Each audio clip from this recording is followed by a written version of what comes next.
Dans l'exposition Artistes et paysans battre la campagne aux abattoirs à Toulouse, qui explore les relations multiples entre art et paysannerie et qui montre des artistes s'intéressant aux enjeux sociaux, économiques et environnementaux que traverse l'agriculture depuis plusieurs décennies, il y a notamment une œuvre d'un artiste que je ne connaissais pas et que j'ai adoré découvrir, Hassan Moussa. Cette œuvre de 2008, c'est une sorte de collage visuel peint sur tissu. Elle se déchiffre comme une charade.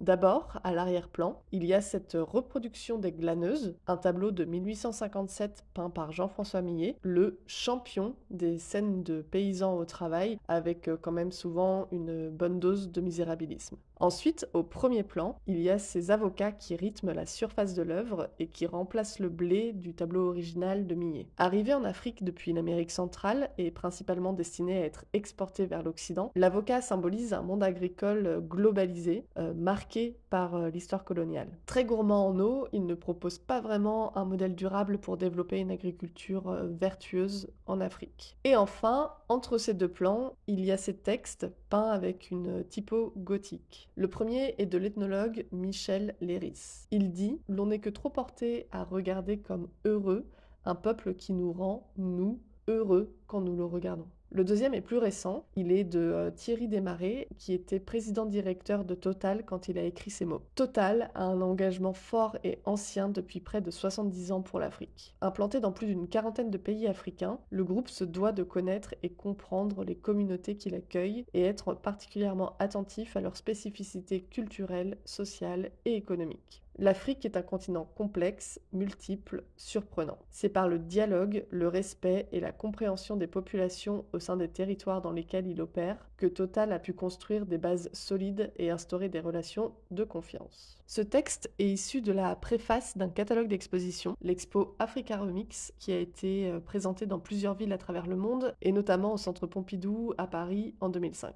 Elle était consacrée à faire découvrir des artistes contemporains africains à des publics non africain. Et si Thierry Desmarets, président-directeur de Total, rédige la préface de ce catalogue, c'est parce que Total est le principal sponsor de cette exposition. Et si Hassan Moussa choisit cette citation, c'est notamment parce que son travail était montré dans cette même exposition. C'est aussi parce que, selon les mots de l'artiste, durant l'année qui a précédé l'exposition Africa Remix à Paris, Total a réalisé, en un an, 12 milliards d'euros grâce à ses investissements en Afrique. Je ne sais pas combien d'écoles, de centres médicaux, de routes ou de moissonneuses mécaniques on peut construire avec 1 milliard d'euros, mais je sais que Total ne s'est jamais intéressé au développement des sociétés africaines.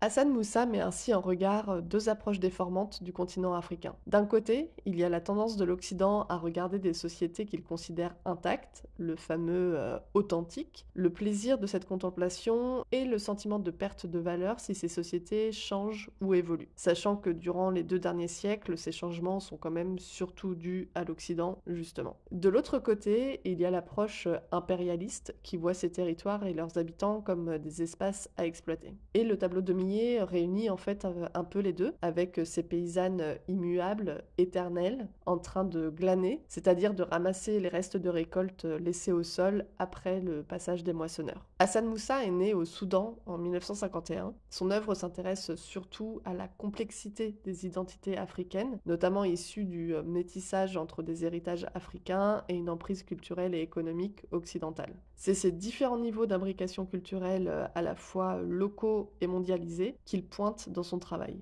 Il utilise notamment sa connaissance de l'histoire de l'art occidental, sujet sur lequel il a quand même un doctorat, pour les mettre en dialogue avec les conséquences contemporaines du colonialisme en Afrique.